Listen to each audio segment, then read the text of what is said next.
Hi friends. Champions trophy ప్రారంభానికి ఇంకా 9 రోజులు మాత్రమే మిగిలి ఉన్నాయి. అయితే ఈ టోర్నమెంట్లో టీమిండియా స్టార్ పేసర్ జస్ప్రీత్ బుమ్రాహ్ ఆడతాడా లేదా అనేది ఇంకా క్లారిటీ రాలేదు. నిజానికి ఐసీసీఐ టోర్నమెంట్ కోసం జనవరి 18న బీసీసీఐ 15 మందితో కూడిన సభ్యుల జట్టును ప్రకటించింది. ఆ జట్టులో బుమ్రాహ్కు కూడా స్థానం లభించింది.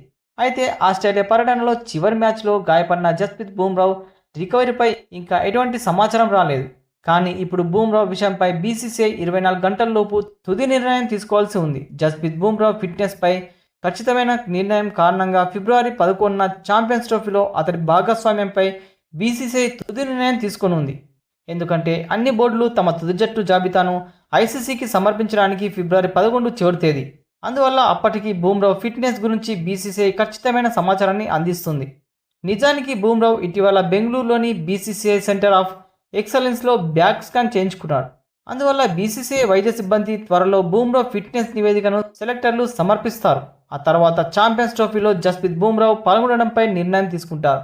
అయితే ఛాంపియన్స్ ట్రోఫీకి ముందు ఇంగ్లాండ్తో వన్డే సిరీస్కు భారత జట్టును ప్రకటించినప్పుడు బుమ్రాహ్ గాయం గురించి మాట్లాడిన BCCI chief selector Ajit Agarkar బుమ్రాహ్కు 5 వారాల విశ్రాంతి ఇచ్చారు అని చెప్పుకొచ్చాడు. అందువల్ల ఇంగ్లాండ్తో జరిగే మొదటి 2 వన్డేలకు బుమ్రాహ్ అందుబాటులో ఉండడని అతడు చెప్పాడు.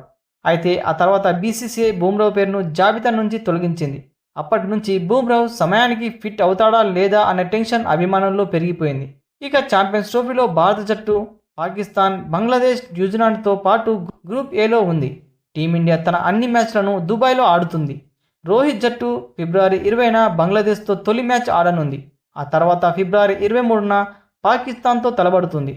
ఆ తర్వాత చివరి గ్రూప్ మ్యాచ్లో న్యూజిలాండ్తో తలపడుతుంది. మరి చివరికి బుమ్రాహ్ ఆడతాడా లేదా అనేది చూడాలి.